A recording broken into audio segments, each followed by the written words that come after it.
Akkam jirtan kabajamtoota daawwattoota keenya jaalatamoo nageenya keenya kan kabajaa fi ulfinaa bakkuma jirtanitti isin haa dhaqqabu jecha daawwannaa keenya kan arraatiin gara godina Harargee Bahaa aanaa Gooroo Guutuu mana barumsa sadarkaa lammaffaa magaalaa Baroodaatti isin daawwachiifnaati. Ayyaana dubartoota akka biyya keenyaatti marsaa 19ffaadhaaf gaggeeffame manni barnoota sadarkaa lammaffaa magaalaa Baroodaa barsiisotaa fi barattoota akkasumas koreelee manneen barnootaa fi abbootii gadaa hundaan arraantana kabajamaa oolee jiraati. Amma xumura sagantaa keenyaatti nu waliin daawwadhaa kan isiniin jawwanis Muhammad Ahmadi. Gamanumaan akka nu daawwattan kabajaadhaan isin afeerraam. Egaa waltajjii teenya tana kan eebbaan nu banan abbootiin gadaa Oromoo akkuma aadaa teenyaatti eebbaan nu bananiiti jiran. Rabbi sinagod kana miti godina Oromiyaatti maqaa itti godhu Rabbi sinagod waan qalbii cabse Rabbi sinirraa gadu isin keessaa barataa hoogganaa cimaa doktara cimaa Rabbi haa baasu warra biyya kana bulchiisan ta'u Rabbi sinaa beeksisu Oromoo adawwii Oromoo dhabama Rabbi haa godhu biyya keenya biyya qofaa Rabbi haa godhu kanaa isaanii qabee akka subhaana rabbika.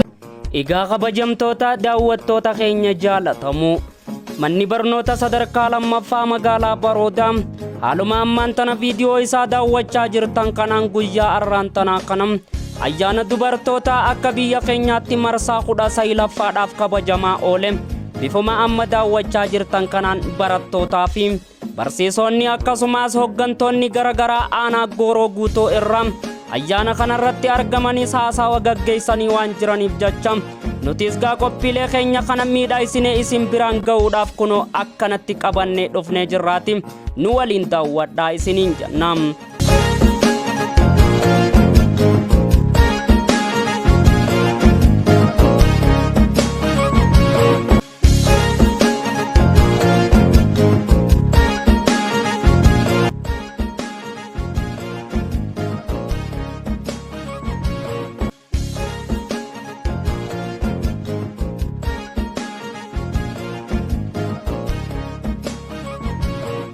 Kaayyoon guddaan ayyaanni kun kabajamuun barbaachiseefis itti gaafatamtuun dhimma gurmaa'insa uummataa aanaa Gooroo Guutuu adde Saamiyaa Abdallaa haasawa isaanii keessatti bal'inaan nuuf kaasaniiti jiran.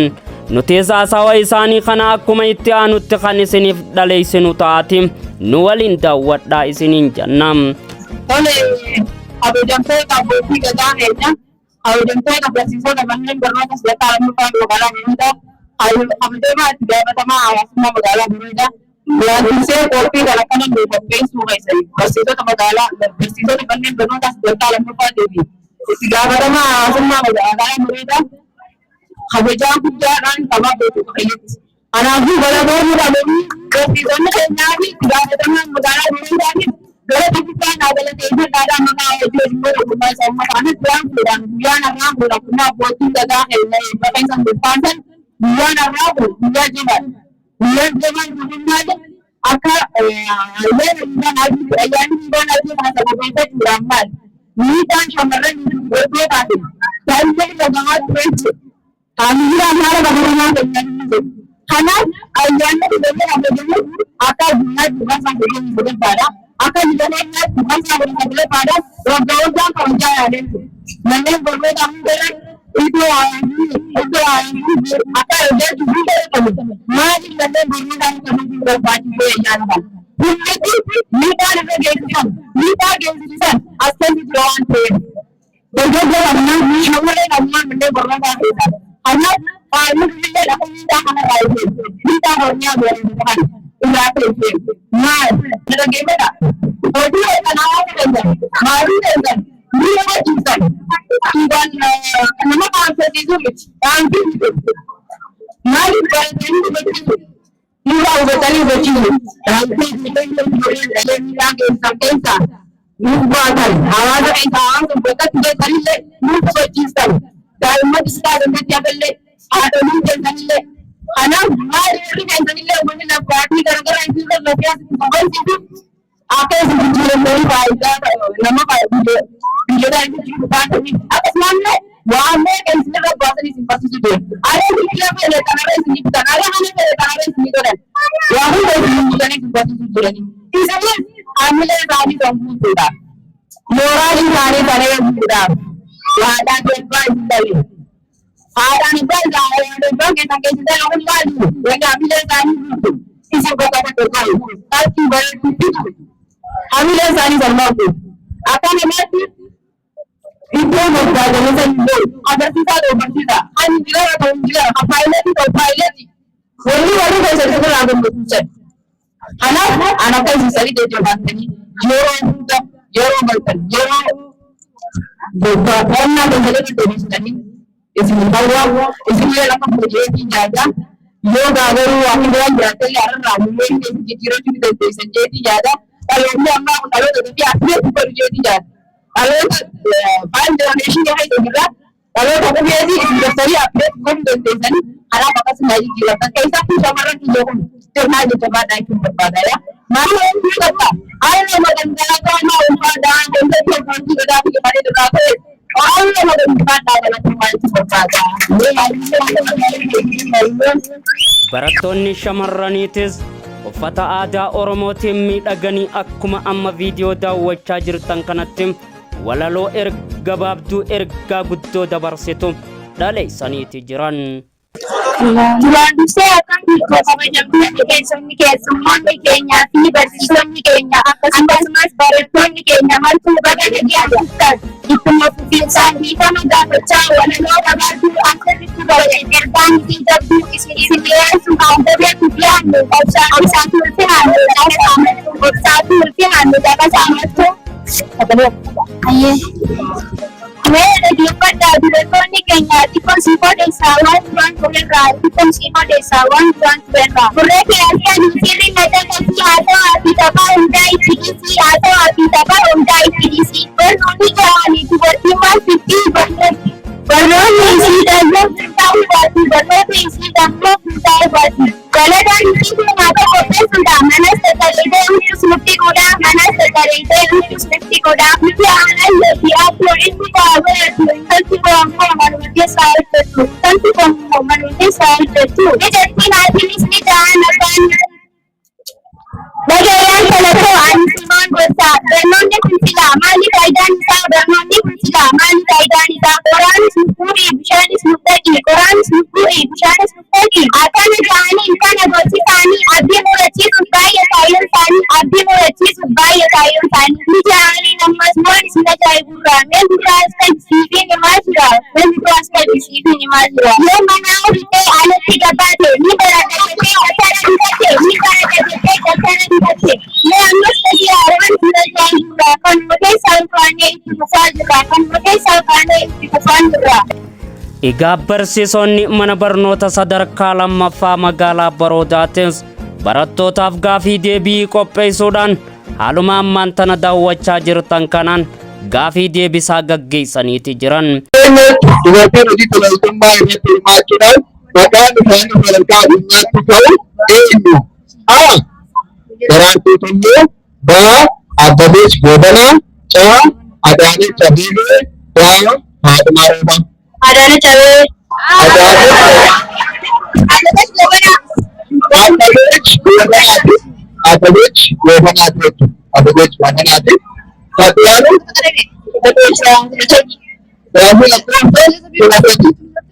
Anummoo takkaa jira. Bulchaan bulchiinsa Oromiyaa yeroo ammaa eenyu? Bulchaan bulchiinsa Oromiyaa yeroo ammaa maqaan isaanii eenyu? Eessa filannoo kennu? Waan godha faaya biiftoodhaa jechuudha. Bulchaan bulchiinsa Oromiyaa yeroo ammaa maqaan isaanii eenyu? A. Aadde Miskii Maammed. B. Obbo Riyaad Maammed. Bakka Aadde Tayyibaa Hassan. Obbo Riyaad Maammed jettee hin argamne. Miskii Maammed.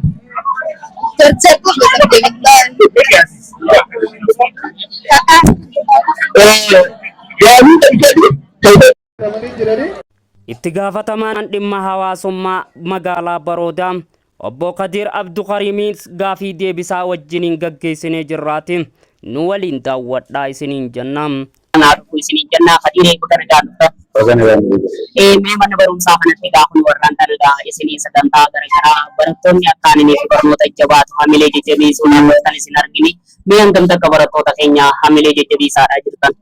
Tole amma akkuma beekamu egaa gurmaa'insa saariyaa kana bulchiinsa gandaa hundatti itti gaafatamaan hawaasummaa tokko hojii isaa guddaan manneen barnoota qulqullina barnoota fiduu irratti gaheen barsiisaa, gaheen maatii, gaheen mootummaa olaanaa waan ta'eef isa kana qindeessinee isa kana keessa gumiilee adda addaa cimsuu keessattuu dubartoota irratti hojjechuu. Kanaaf guyyaa irraan kanaa kana guyyaa riibaanii adii. Riibaanii adii kana dubartoota irratti hormaatilee miidhagaa umurii malee heerumsiisuu irratti wantoonni dubartoota keenya gara duubatti harkisan akka hafan.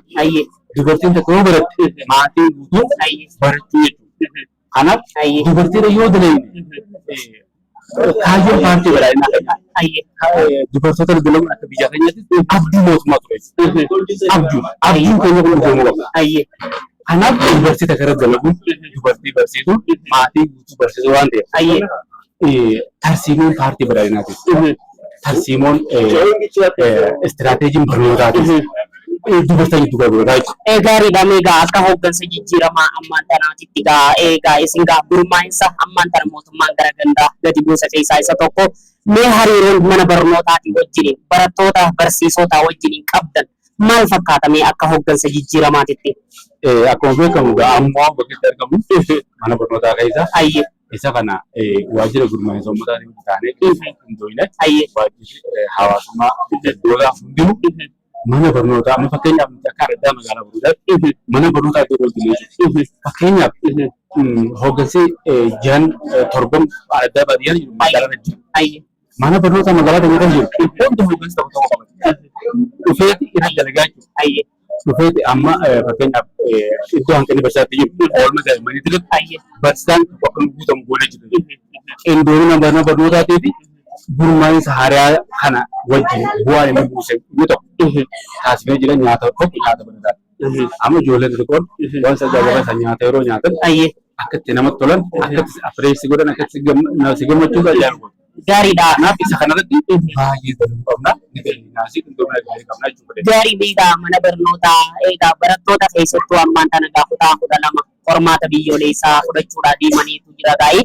Akkasumatti egaa akkuma guutuu biyyaatitti warri karaa miidiyaa kanaatiin isin daawwataniif dhaamsi dhaamtan akka guutuu biyya keenyaatti yoo jiraate meegaa akka hooggansa jijjiiramaattis dhaammadha. Qormaata biyyaalessaatti ijoo qabate ani akka nama tokkotti akka lammii tokkotti waan hin dhaabu sadarkaa tokkoffaa irratti barsiisonni keenya rakkoo jirtu guyyaan nu qunnamanii wantoota qulqullina barnootaa irratti qormaata qabxii gaarii fiduudhaaf guutuu ta'uu danda'an dursanii tilmaamanii nu wajji mari'atanii maatii barataa mariisifnee barsiisaan gahee olaanaa qabu bakka kanatti. Kanaaf nuti wanni jedhu barataan keenya hundi nu dabruudha. Haroora keenya sadi. Haroorri amma qabnu sadi. Akkaataa itti barataan guutuu itti dabruu danda'u. Irratti ajendaa uummannee mari'achaa deemuu qabnaa jechuudha. Gaariidha. Qaceellutti barattoonni qabxii olaanaa akka dalagan abdiin qaba. Ani shakkii qabu. Daawwattoota keenya jaalatamoo qophiin daawwannaa keenya arraantana mana barumsa sadarkaa lammaffaa magaalaa Baroodaatti taasifne kan hanga ammaatti daawwachaa turtan kana tureeti. Qopheessee dhiyeessuudhaan akka isinii waliin ture Muhammad Ahmadi. Ogeessa kaameeraa keenya Adnan Jamal Muhammad waliin ta'uudhaan torban yoo rabbi jee qophii wal fakkaataa biraatiin hamma walitti deebinutti har'aaf gama kiyyaan nagayaadha.